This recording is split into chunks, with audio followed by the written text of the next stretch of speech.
अब अपनी मातृभाषा में होगी, अंग्रेजी में नहीं होगी। नई शिक्षा नीति में प्रावधान कर दिया गया है क्योंकि बच्चे का मानसिक विकास अपनी मातृभाषा में ही होता है। अब घर में माँ भी हिंदी बोलती है, हरियाणवी बोलती है, पिताजी भी बोलते हैं, बाकी परिवार के लोग भी हिंदी और हरियाणवी बोलते हैं, और स्कूल में जाते हैं इसको अंग्रेजी में बैठा दिया जाता है, थोप दी जाती है उसके ऊपर अंग्रेजी। अब वो ना अंग्रेज बढ़ पाता है ना वो हिंदू रहता, वो बीच का खिचड़ी हो जाता है, उसको पता ही नहीं होता। ये भाषा के कारण जो हमारा जो हुआ, हमारे संबंध भी चले गए, क्योंकि अंग्रेजी के अंदर संबंध बहुत कंजूसी के साथ है, क्योंकि उनके संबंध स्थायी नहीं है, उनकी कोई बुआ स्थायी नहीं है, उनकी कोई पत्नी भी स्थायी नहीं है, उनका कोई पति भी स्थायी नहीं है। ये मेरी तीसरी बीवी का दूसरा बेटा है, ये मेरी चौथी बीवी का पहला बेटा है। वहां ये संबंध बदलते रहते हैं, फिर किसको साला कहेंगे, किसको ससुर कहेंगे। इसलिए वहां ससुर को फादर इन लॉ बोलते हैं, कानूनन ससुर है वैसे कुछ नहीं लगता है, और साले को ब्रदर इन लॉ बोलेंगे, पता नहीं कितने साले बदल जाते हैं, वो तो कानून है लेकिन वैसे कुछ नहीं लगता है। हमारा तो स्व सुर है, जिसके सुरों में सुर मिलता है, जो अपने दामाद की बात को टालता नहीं है कभी। हमारी तो सास है, जिसकी सांसों में सांस मिलती है, जो अपने बेटे से ज्यादा अपने दामाद से प्यार करती है। हमारी तो धर्मपत्नी है, क्योंकि एक बार शादी होगी तो फिर वही चलती है। वहां धर्मपत्नी कोई है ही नहीं, इसलिए उन्होंने उर्दू से शब्द उठाया कि जिसके कई पति बदल जाते हैं तो उसको क्या कहेंगे, तो उर्दू में उसका एक शब्द है तवाइफ। अब उसका टी साइलेंट है, वाइफ कह देते हैं उसको। अगर कोई आदमी अपनी पत्नी को वाइफ कहता है तो शब्द उसको गाली देता है। हमारे संबंध भी अंग्रेजी के कारण चले गए, लेकिन अब नई शिक्षा नीति में संस्कारों का समावेश किया गया है, और आज विश्व जिस समस्या से जूझ रहा है, जिस संकट से विश्व जूझ रहा है, पूरा यूरोप, पूरा अमेरिका, कनाडा, ऑस्ट्रेलिया, जितने भी, और सबसे ज्यादा अमेरिका जूझ रहा है और इंग्लैंड जूझ रहा है, वो किस बात के लिए जूझ रहा है, किस समस्या से संकटग्रस्त है कि संस्कृति के साथ प्रगति नहीं हुई। प्रगति तो हो गई, लेकिन संस्कृति के साथ प्रगति नहीं हुई। एक आदमी ने पता नहीं कितने करोड़ों अरबों डॉलर इकट्ठे कर लिए, लेकिन वो अवसादग्रस्त है, चिंताग्रस्त है, टेबलेट लेके सोता है या नशे करके सोता है, और सबसे ज्यादा आत्महत्याएं और अवसाद में हत्याएं अमेरिका में हो रही हैं, जो सबसे समृद्ध देश माना जाता है। ये बिना संस्कृति की प्रगति है। एक आदमी प्रगति करके आईएएस बन गया, आईपीएस बन गया, या किसी विदेश के अंदर जाके अरबपति खरबपति बन गया, और उसके माँ बाप वृद्धाश्रम में रहते हैं, तो बिना संस्कृति की प्रगति। कितना दुख होता है, विदेश में बच्चे रहते हैं और पड़ोसियों को एक हफ्ते बाद सड़ान आती है मकान से कि इसमें तो कोई मर गया शायद, और जब लाश को कीड़े चलते हुए दिखाई देते हैं और उसके बच्चों को जब विदेश में सूचना दी जाती है तो जवाब ये आता है कि संस्कार करवा दीजिए, खर्चा बता दीजिए, हम भेज देंगे। ये बिना संस्कृति की प्रगति है। ऐसी प्रगति का करना क्या है? कोई डॉक्टर बन गया, इलाज के बजाय मरीज की जेब के ऊपर नजर रहती है। कोई इंजीनियर बन गया, पुल की गुणवत्ता के बजाय सीमेंट और सरिया बेचने के ऊपर नजर रहती है। कोई पढ़ लिख के मास्टर बन गया, टीचर बन गया, प्रोफेसर बन गया, लेकिन बच्चे की शिक्षा के बजाय ट्यूशन के ऊपर नजर रहती है। ये बिना संस्कृति की प्रगति है। और इसी बात को आज भारत सरकार ने बहुत गंभीरता से सोचा है। अब कई लोग कह देते हैं कि राम मंदिर का जागड़ा साहब क्या फायदा है, कोई एक एम्स खोल देते, कोई आईआईटी खोल देते, कोई मेडिकल कॉलेज खोल देते। मैंने फिर कहा संस्कृति के बगैर प्रगति हो जाएगी। अगर हमें कोई डॉक्टर बनाना है, कोई इंजीनियर बनाना है, कोई नेता भी बनाना है, कोई विदेश का अधिकारी बनाना है, कोई आईएएस आईपीएस बनाना है, तो उसमें राम का ज्ञान भी होना चाहिए, उसमें भरत की भक्ति भी होनी चाहिए, उसमें लक्ष्मण का वैराग्य भी होना चाहिए। इसलिए ये मंदिर बनाए जाते हैं ताकि इनसे हम शिक्षा लें। और ये गुरुकुल परंपरा जो थी वो इसीलिए थी कि हम यहां से जो छात्र निकालें, यहां से जो युवा पीढ़ी का निर्माण करें, वो प्रगति करते करते हुए संस्कृति को ना भूलें, संस्कृति से जुड़े रहें। और यही किसी देश की सुंदरता, किसी देश की सभ्यता का सही अगर आकलन किया जाता है तो वो यही होता है कि उस देश के अंदर संस्कृत लोग कितने हैं, संस्कारित लोग कितने हैं। वरना अकेले धन की दौड़ के अंदर लगे रहेंगे और बिना संस्कृति की प्रगति करेंगे तो ना बाप सुखी होंगे, ना समाज सुखी होगा, ना देश सुखी होगा। यही तो रहा हमारी शिक्षा में राष्ट्रीयता नहीं रही। जब अग्निवीर योजना देश के अंदर लागू की गई तो हमारे देश के छात्रों ने अरबों खरबों की संपत्ति को आग के भेंट कर चढ़ा दिया, सवा कर दिया। आज वही छात्र अग्निवीर भर्ती होने के लिए लाइन में खड़े हुए। क्यों? उनकी शिक्षा में कमी थी। और यही मैकाले ने कहा था 1835 में ब्रिटिश पार्लियामेंट में। मैकाले ने एक बात कही कि मेरी शिक्षा पद्धति अगर 50 साल हिंदुस्तान में चली तो हिंदुस्तान का हर आदमी चाहे शरीर से हिंदुस्तानी हो लेकिन विचारों से अंग्रेज हो जाएगा। और उसी षड्यंत्र का हम शिकार रहे। क्यों? अगर किसी देश को गुलाम बनाना है, ये मैकाले की षड्यंत्र है, तो उसे उसकी भाषा छीन लो। अगर वो उसकी भाषा छीन लोगे तो अपने साहित्य से भी कट जाएगा, और साहित्य से कट जाएगा तो अपनी संस्कृति से भी कट जाएगा, और भाषा, साहित्य और संस्कृति से कट जाएगा तो राष्ट्रीयता से भी विमुख हो जाएगा।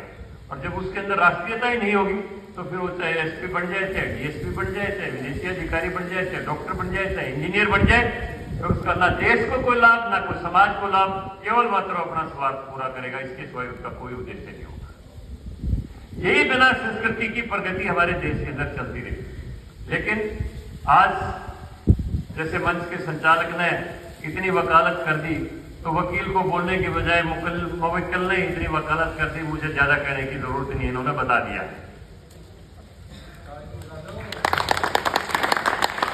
जो मैं कहना चाहता था मोदी के विषय में वो इन्होंने सारी कह दी कि हमारे कितने लोग जिनको फांसी की सजा हो गई थी सुरक्षित आ गए, और वो भी हमारे देश में हुआ था। 1971 की लड़ाई में हमने 93,000 बंदी सैनिकों को छोड़ दिया, लेकिन उसी देश में जिसके 93,000 सैनिकों को उनके जनरल लिया जी के साथ हमने जीवन दान दे दिया, उसी देश में अपने 54 सैनिक सड़के मर गए, उनको वापस नहीं बुलाया, उनको छोड़ने की कोई शर्त नहीं रखी गई। इस देश के अंदर होता रहा। मैं 1971 की लड़ाई में हमारे सैनिकों के बलिदान की मैं गाथा पढ़ रहा था। 3-4 दिन पहले किताब थी 1971 का महासंग्राम। कितनी विकट परिस्थितियों में जनरल मानेक शाह के नेतृत्व में हमारे सैनिकों ने जो लड़ाई लड़ी, किस तरह से हमारे गोरखाओं ने, हमारे जाट रेजिमेंट ने किस तरह से बलिदान दिए, किस तरह से छाती के ऊपर गोलियां झेली, लेकिन उसके बाद कोई सुध-बुध नहीं, कोई सम्मान नहीं। कोई वहां सैनिक से जो हो गया, एक पेटी भेज दी, एक उसकी टोपी भेज दी, और वहीं पर उसका दाह संस्कार या तो कर दिया गया या किसी नहर के अंदर डेड बॉडी को बहा दिया गया। बहुत लंबे समय तक ये चलता रहा। ये सम्मान, सैनिकों का सम्मान कब से शुरू हुआ है? आप पहचान सकते हो, वाजपेयी के समय से ये शुरू हुआ। मुझे ज्यादा कहने की जरूरत नहीं है। मैं कहता था कि मेरे से ज्यादा वकालत इन्होंने खुद कर दिया, इसलिए मैं उन बातों को दोहराना नहीं चाहता हूं। लेकिन एक बात इन्होंने जिक्र किया था बीच में, धनखड़ साहब की जबान की बात के विषय में, मनोहर लाल जी के विषय में, कि हमने हुड्डा से कितनी बार कहा कि हमारी जमीन रिलीज करवा दो, और कितनी बार उन्होंने कहा कि कौन तुम्हारी जमीन ले रहा है। अब बताओ इसका अर्थ क्या निकलता है? जमीन तो रिलीज नहीं हुई, कहने से क्या होता है? जमीन तो रिलीज की मनोहर लाल ने, प्रयास किए ओम प्रकाश धनखड़ जी ने, जो भी आपने मांगे रखी उनको 100% उन्होंने मंजूर भी कर दिया। जो मंजूर कर दी नहीं अप्लाई हुई वो भी अप्लाई होंगी, इसका मैं वायदा करता हूं। जो चीज मंजूर कर दी गई उसको कोई रोकेगा नहीं। लेकिन जैसा स्वामी जी कह रहे थे कि मौन संकल्प करने के ऊपर कोई रोक नहीं है, वो संकल्प मेरे अंदर है, वो बाद में उजागर कर दूंगा। क्योंकि मौन संकल्प भी कर सकते हैं आज। लेकिन मैं ये चाहता हूं कि हमारी गुरुकुलीय परंपरा जो थी उसमें छात्रों की संख्या मैं पूछ रहा था कि 150 है, लेकिन ये तो इतना बड़ा प्रांगण है। यहां से मैं चाहूंगा जो अपना गुरुकुल का प्रबंधन समिति है, बहुत ही योग्य हाथों में आपके प्रबंधन की कमान भी है।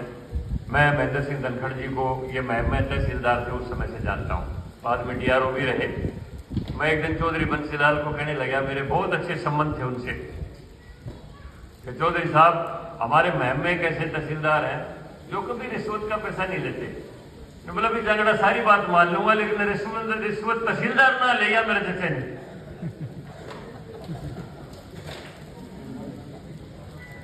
लेकिन ये तो सच्चाई है, इन्होंने कभी रिश्वत के पैसे को हाथ नहीं लगाया। तो अच्छे हाथों में आज का गुरुकुल का प्रबंधन है।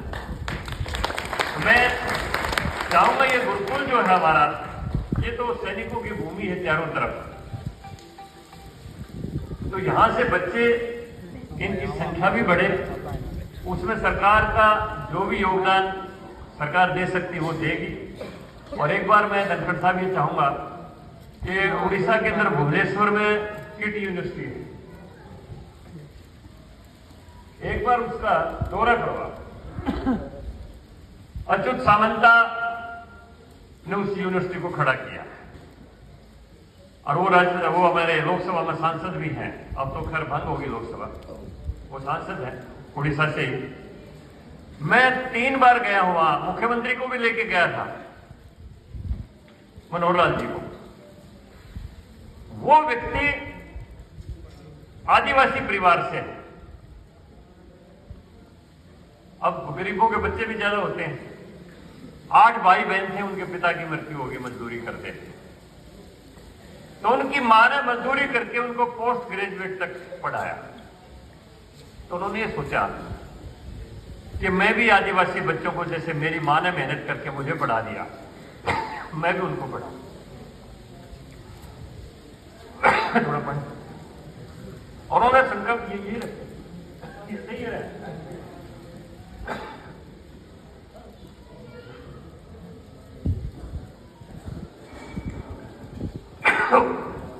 उन्होंने संकल्प ले लिया कि मैं शादी नहीं करूंगा,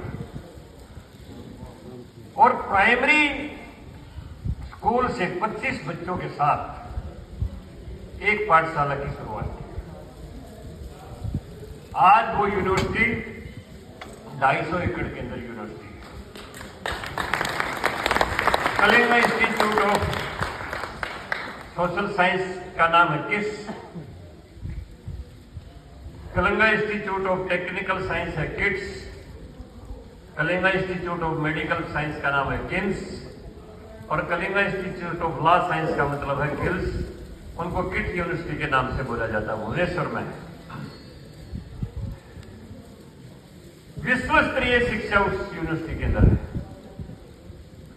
और बड़े बड़े घरानों के बच्चे वहां पर पढ़ते हैं। एयर कंडीशन हॉस्टल है उसकी, और वो उस यूनिवर्सिटी से 10 करोड़ रुपए सालाना कमाता है।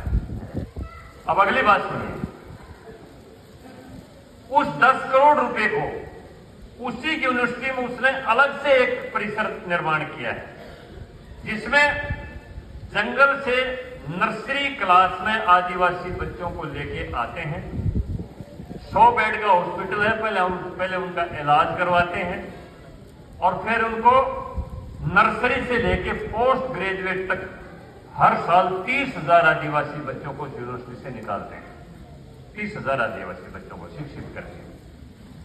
यानी वो कमाई उसी यूनिवर्सिटी की पूरी आदिवासी बच्चों के ऊपर लगा दी जाती है।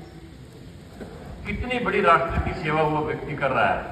5 फुट का उसका कद है, अच्युत सामंता नाम है, और खुद यूनिवर्सिटी से बाहर 2 कमरे के किराए के फ्लैट में रहता है।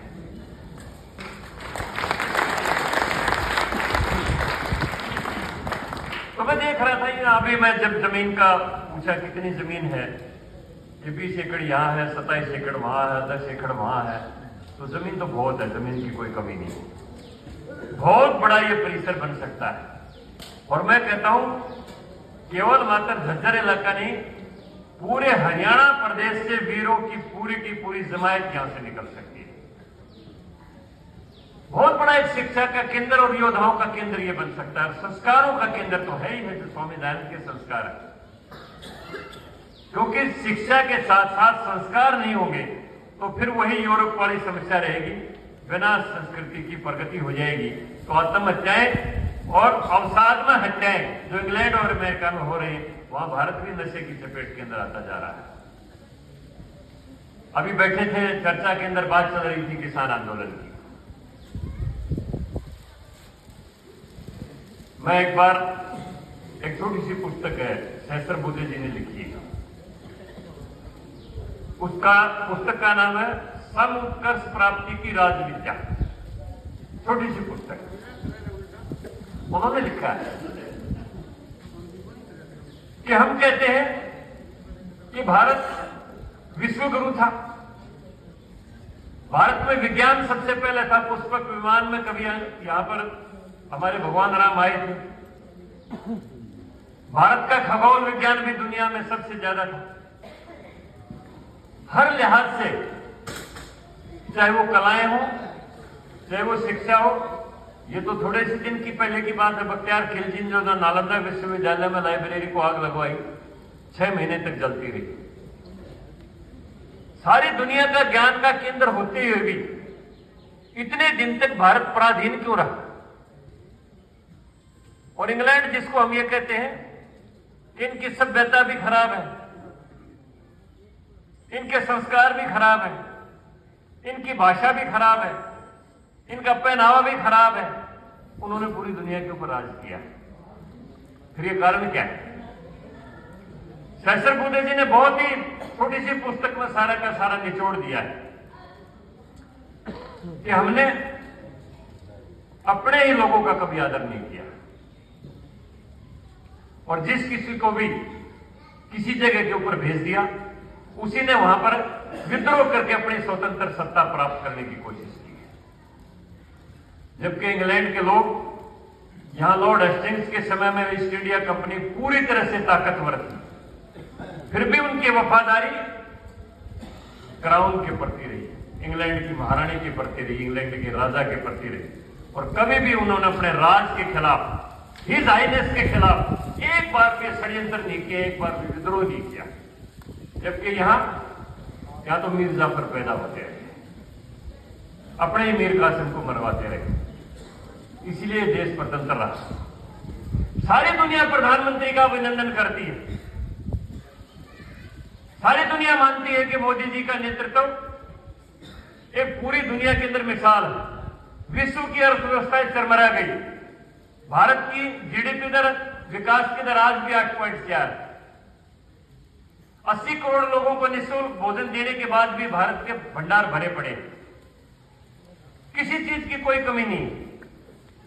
लेकिन हमारे लोग क्या कहते हैं पंजाब के बॉर्डर के ऊपर बैठ के कि हमें किसान विसान से कोई मतलब नहीं। इस मोदी की राम मंदिर के बाद बहुत ज्यादा शोहरत बढ़ गई थी, हमने तो इसको डाउन करना है, हमने इसकी शोहरत को डाउन करना है। अगर मेरे देश के प्रधानमंत्री की शोहरत डाउन होगी तो देश की शोहरत डाउन होगी। अगर लाल किले की प्राचीर से खालिस्तानी झंडा फहराया जाएगा, तलवारें लहराई जाएंगी, तो देश का गौरव समाप्त हो जाएगा। और सबसे बड़ी बात, सबसे बड़ी विकट समस्या से हरियाणा जिस चीज से आज जूझने लग पड़ा, हम रोजाना समाज में रहते हैं।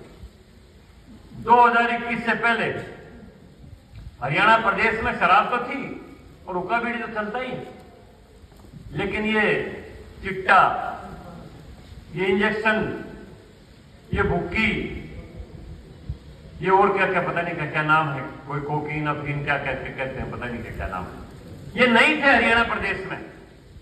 नशे की चपेट में पाकिस्तान के षड्यंत्र के कारण पंजाब बॉर्डर स्टेट था, इसलिए वो शिकार था। सारा नशा पाकिस्तान ने पंजाब में फैलाया। लेकिन 2021 के बाद वो दो नशेड़ी जितने यहां पर टिकरी बॉर्डर पर और सिंध बॉर्डर पर 1 साल तक बैठे रहे, उन्होंने सारा का सारा नेटवर्क हरियाणा प्रदेश के अंदर फैला दिया। और आज कितने ही गांव के अंदर हमारे बच्चे नशे की शिकार हैं और इंजेक्शन लगा लगा के खुद अपनी नशों में बेमौत के शिकार हो रहे हैं। ये उस किसान आंदोलन की देन है, हरियाणा को सबसे बड़ी देन है। अरे जिस देश का प्रधानमंत्री ये विचार रखता हो, पूरी दुनिया में योग को एक विज्ञान बना दिया, योग दिवस के रूप में 21 जून को पूरी दुनिया में स्थापित कर दिया भारत की विजा को। जिस आदमी ने पूरा 2023 के वर्ष को मिलेट वर्ष दुनिया में घोषित करवा दिया। मिलेट बोलते हैं मोटे अनाज को, कि अगर दुनिया को स्वस्थ रहना है तो भारत का मोटा अनाज खाना पड़ेगा, ज्वार बाजरा और रागी खानी पड़ेगी। और पूरे विश्व ने इस बात को समझ लिया कि स्वास्थ्य का आधार केवल मात्र मोटा अनाज है। ये गेहूं डायबिटीज की बीमारी के सिवाय और कुछ नहीं है। पेट भर जाता है लेकिन साथ ही साथ बीमारियां भी पैदा करता है। अब आने वाले समय में मैं आपको भविष्यवाणी करता हूं, 2026 के अंदर हिंदुस्तान का बाजरा इंग्लैंड के बाजार के अंदर 200 रुपए किलो बिकेगा। मैं आपको गारंटी देता हूं। ये उस प्रधानमंत्री की सोच है। जो लोग कहते हैं ना कि कहता था किसान के हर घर में 15 लाख रुपए भेज दूंगा, कहां आए? अरे भाई, हरियाणा प्रदेश में किसी चपरासी का भी सिलेक्शन 15 लाख रुपए दे बगैर नहीं होता था, और आज हरियाणा प्रदेश में 2 लाख नौकरियां बिना रिश्वत के दे दी, तो पैसा खाते में आ गया कि नहीं आ गया? और कैसे आता है पैसा? कोई को फ्री में जमा करवाता है? या तो उद्योग था, तहसीलदार का एग्जाम में पास करवाने के 25 लाख, इंटरव्यू में पास करवाने के 25 लाख, फिर पोस्टिंग देने के 25 लाख। अब जो 75 लाख रुपए देके तहसीलदार लगेगा वो फ्री में इंतकाल चढ़ा देगा? क्यों चढ़ाएगा फिर वो फ्री में इंतकाल?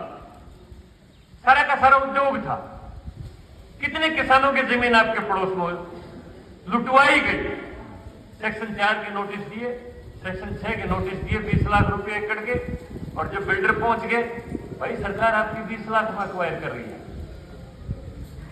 हम आपको 40 लाख दे देंगे। किसान ने डर के मारे बेच दिए बेचारे के। और जब किसान की जमीन बिक गई, सेक्शन 4 भी गया, सेक्शन 6 भी गया, और उसी जमीन की CLU करवा के वही बिल्डरों ने जमीन 4 करोड़ रुपए एकड़ में बेच दी। ये उद्योग था। फिर भी लोग, कुछ लोग कह देते हैं उल्टा तो अपना है, अपना तो फोड़ा भी हो तो सारी रात चीज से फिर उसने चीरा दिवाना पड़ा, वो भी अपना ही होया करे। ये क्या है? शरीर का फोड़ा तो चीरा लेके निकालना पड़ता है, उसमें क्या अपना पड़ा है? मैं पॉलिटिकल बात कहना नहीं चाहता था, लेकिन मंच के संचालक ने कहा कि कितनी बार हम उसके पास गए कि जमीन रिलीज करवाने हो जाएगी, इस बात का क्या है? मुझे कई आदमी कह देते हैं दीपेंद्र शरीफ बहुत है। मगर भाई, साड़ी की दुकान के बाहर जो गुड़िया होती है काठ की, उसको बढ़िया साड़ी पहना के जब आदमी खड़ी कर देते हैं, उसका चाहे कितना लोग जाके पूछे क्या लेवा के बोलना क्यों, वो तो काठ की गुड़िया है। तो काठ की गुड़िया की शराफत के मायने क्या है? उठता क्या उसका बाजार में? इसलिए मैं कहता हूं कि जिस देश के अंदर रगों के अंदर राष्ट्रीयता होगी, वही देश पड़केगा, वही देश ऊपर उठेगा। और ये राष्ट्रीयता का भाव अगर स्वामी दयानंद ने नहीं पैदा किया तो फिर और कौन कर सकता था? मेरे पिताजी में जैसे कहा कि शिक्षा का ज्ञान नहीं था लेकिन संस्कृति का ज्ञान था, और हमें क्या बताया करते कि स्वामी दयानंद ने राज का पौधा लगाया था, जिन्होंने ये बात कही कि विदेशी राजा चाहे दूध की नदियां बहाता हो, वो भी हमारे लिए, देश के लिए लायक नहीं। ये बात स्वामी दयानंद ने कही। उन्होंने स्वराज का पौधा लगाया था, और कितने हमारे क्रांतिकारी, चाहे भगत सिंह थे, चाहे बिस्मिल थे, चाहे चंद्रशेखर आजाद थे, उनके गले में जनेऊ था, सबके गले के अंदर जनेऊ था। वो सारे के सारे आर्य समाजी थे। पर ये हरियाणा, ये तो स्वामी दयानंद का जितना बड़ा भगत हमारा क्षेत्र है। स्वामी दयानंद पैदा हुए गुजरात में, टंकारा में उनकी जन्मभूमि के ऊपर गया और मुंबई के अंदर आर्य समाज की नींव रखी, लेकिन उनकी शिक्षाओं को माना हरियाणा में। पैदा गुजरात में हुए, नींव मुंबई में रखी गई, लेकिन शिक्षाओं को माना हरियाणा में। सबसे पहले विधवा विवाह, सबसे पहले कुरीतियों के विरोध में, सबसे पहले जात पात के विरोध में स्वामी दयानंद की शिक्षाओं को अगर किसी ने भी ग्रहण किया, वो हरियाणा प्रदेश है। और वो हरियाणा प्रदेश जाति पाति के जहर के कारण हमारे शोरूम चल रहे हैं, दुकानों में आग लगाई जा रही है, देश की संपत्ति का सुवाह किया जा रहा है। फिर क्या अपना पड़ेगा? कहां जाएंगे हम? और ये हरियाणा प्रदेश है जिसमें 100 बीघे का जमींदार अपने बेटे की बारात लेके जाता तो जाते ही ये पूछता, ब्याह की रस्म बाद में शुरू करूंगा, मेरे गांव की ध्यान बता दे कितनी इस गांव में, और अपने गांव के नाई ने भेज दे साथ। चाहे चमार की लड़की हो, चाहे वाल्मीकि की लड़की हो, चाहे धानक की लड़की हो, चाहे ब्राह्मण की, चाहे जाट की, चाहे ठाकर की, सबके घरों में जाकर उस लड़की को नेक देके सिर पुचकार कर उसकी सासू ने नुकुंदा दे कि मेरी छोरी है, कदे तकलीफ ना दे दी। ये हरियाणा प्रदेश है जिसमें नौंदा जदार थी, चाहे 10 लड़की होगी कोई चिंता नहीं। पता था कि मैंने आचार्य विजयपाल जी को 10 रुपए डाल रखे तो 10 तो उतारेगा, 10 चालू करेगा, 20 तो वहां से आ जाएंगे। 200 ने दारी है, इतना नौंदा आ जाएगा, इतना बाती बात भर देंगे, चाची ताई तीनों दे देंगे, टेंशन खलास। ये हरियाणा प्रदेश का कोऑपरेटिव का अगर किसी ने कोई बात सीखना है, कोई मंत्र, तो लाना के कोल्लू से ऊपर कोऑपरेटिव सिस्टम कोई हो ही नहीं सकता। सबका कट्ठा गुड़, कट्ठा गंडा, कट्ठी बारी आ जा, कच्चा पक्का बूढ़ा पेड़ी सारा बढ़कर सबका बराबर गुड़ बढ़ जा। कोई हरियाणा जैसा कोई सिस्टम चला के तो दिखा दो। सबके बांध तेल, 10 घरों में लड़की 10 दिन बांध में जाएगी, रोज मटना मसलना, रोज देसी घी खाना। आज तो सामने चौपड़ की बिठा दें और ब्यूटी पार्लर से चढ़ के मुंह धुआं बच्चे, पता ही नहीं आसान जाले कोई होगा और कोई